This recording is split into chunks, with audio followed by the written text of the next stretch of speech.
Assalamualaikum warahmatullahi wabarakatuh.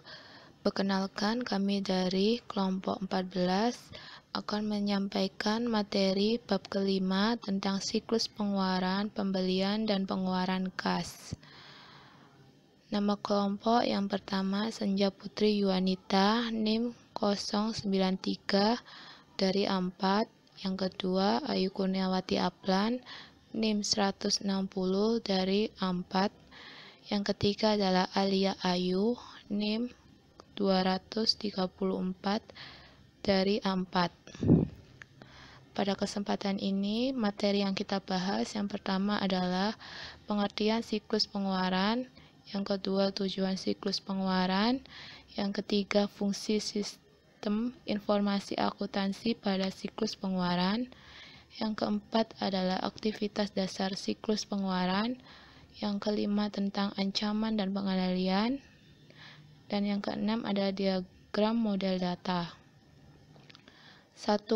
Siklus pengeluaran artinya serangkaian kegiatan bisnis dan operasional dalam pemrosesan data yang berhubungan dengan pembelian dan pembayaran pada barang dan atau jasa.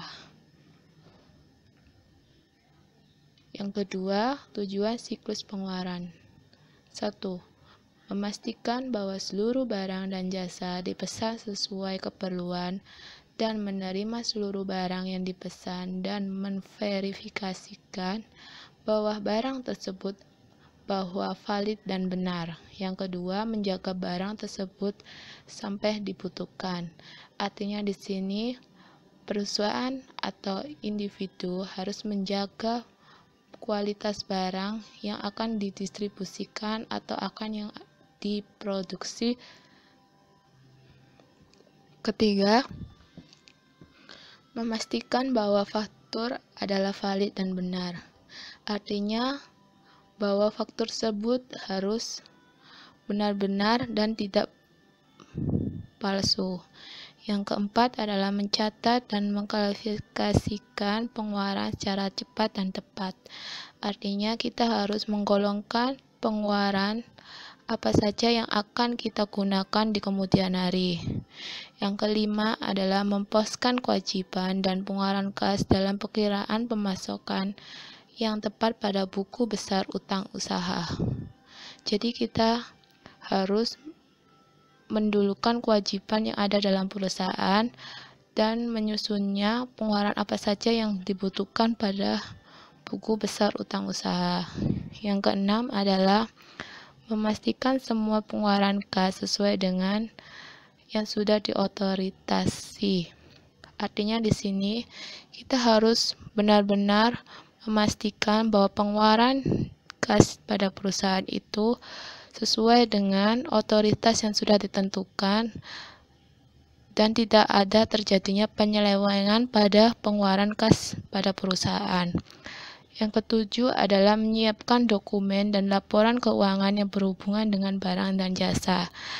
Pada 7 ini artinya kita harus benar-benar menyiapkan dokumen dan laporan keuangan secara betul-betul dan bisa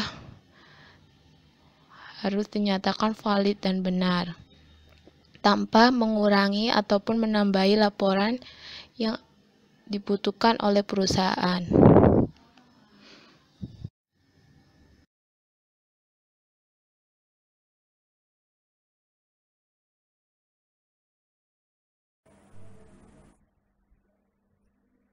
Saya, Senja Putri Yuanita, NIM 93, akan menjelaskan slide berikutnya, yaitu aktivitas dasar siklus pengeluaran.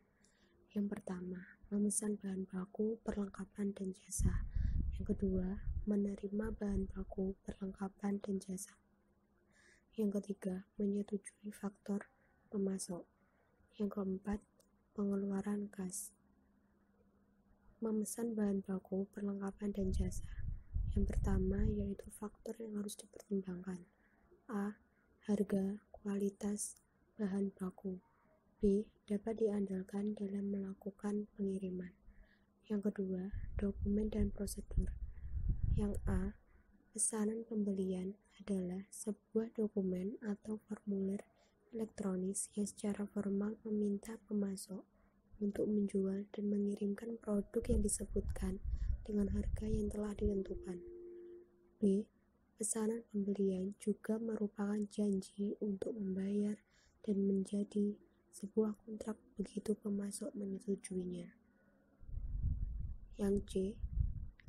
Seringkali beberapa pesanan pembelian dibuat untuk memenuhi satu permintaan pembelian. Aktivitas dasar siklus pengeluaran yang kedua, yaitu menerima bahan baku, perlengkapan, dan jasa. Bagian penerimaan mempunyai dua tanggung jawab utama. A. Memutuskan apakah menerima pengiriman. B. Memeriksa jumlah dan kualitas barang. Laporan penerimaan adalah dokumen utama yang digunakan dalam subsistem penerimaan dalam siklus pengeluaran.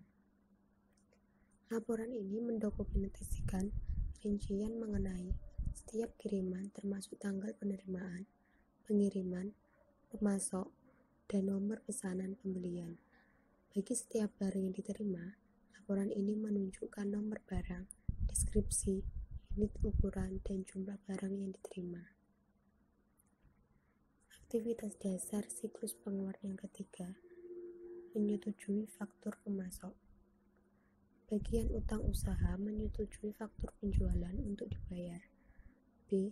Kasir bertanggung jawab untuk melakukan pembayaran. Cara-caranya untuk memproses faktur penjualan dari vendor ada dua cara. Yang pertama, sistem tanpa voucher, dan B. Sistem voucher.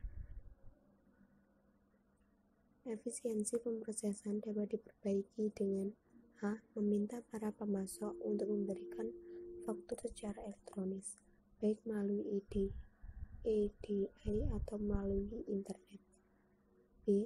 Penghapusan faktur vendor atau pemasok. Pendekatan tanpa faktur ini disebut Evaluated Receipt Settlement atau ERS. Membayar barang dengan faktur. Yang A. Kasir menyetujui faktur. B.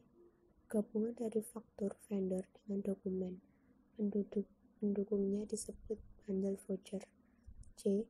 Keputusan penting dalam proses pengeluaran kas adalah menetapkan apakah akan memanfaatkan diskon yang ditawarkan untuk pembayaran awal.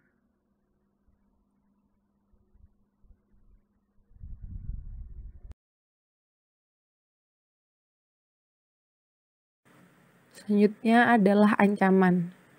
Yang pertama, mencegah kehabisan dan atau kelebihan persediaan. Yang kedua, meminta barang yang tidak dibutuhkan.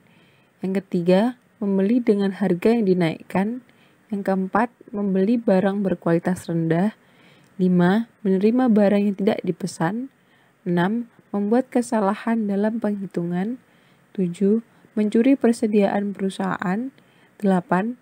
Kesalahan mencatat dan memasukkan data dalam utang usaha. Selanjutnya adalah kehilangan data.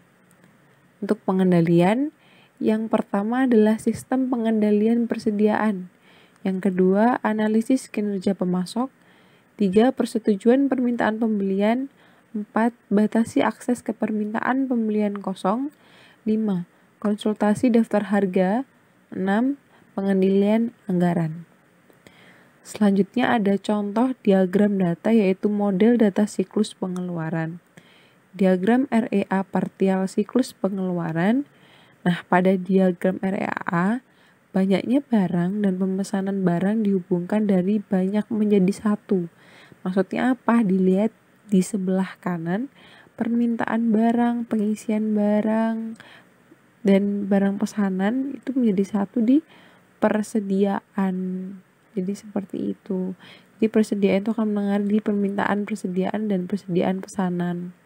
Nah, adanya permintaan persediaan karena ada permintaan barang. Adanya persediaan pesanan karena ada barang pesanan. Kemudian mereka saling maksudnya diisi sama. Nah, diisinya dari persediaan, tapi kategorinya beda. Nah, alasannya kenapa sih kok dihubungkan dari banyak menjadi satu? Yang pertama adalah kadang-kadang perusahaan menerbitkan pemesanan pembelian untuk permintaan pembelian individu. Yang kedua, pada waktu yang lain mengambil keuntungan dari pemotongan volume dengan menerbitkan satu pemesanan pembelian untuk satu set permintaan. Selanjutnya, diagram RAA partial siklus pengeluaran yang lain yaitu hubungan dari banyak ke banyak antara kegiatan pemesanan barang dan penerimaan barang. Jadi itu tidak ada hubungannya mereka, jadi mereka terpisah gitu. Jadi persediaan, terus itu penerimaan persediaan, kemudian penerimaan barang, pesan terima, dan pesan barang. Jadi pesan barang dan persediaan itu tidak saling seperti yang di atas ya, jadi ada hubungannya dari banyak ke satu, ini dari banyak ke banyak.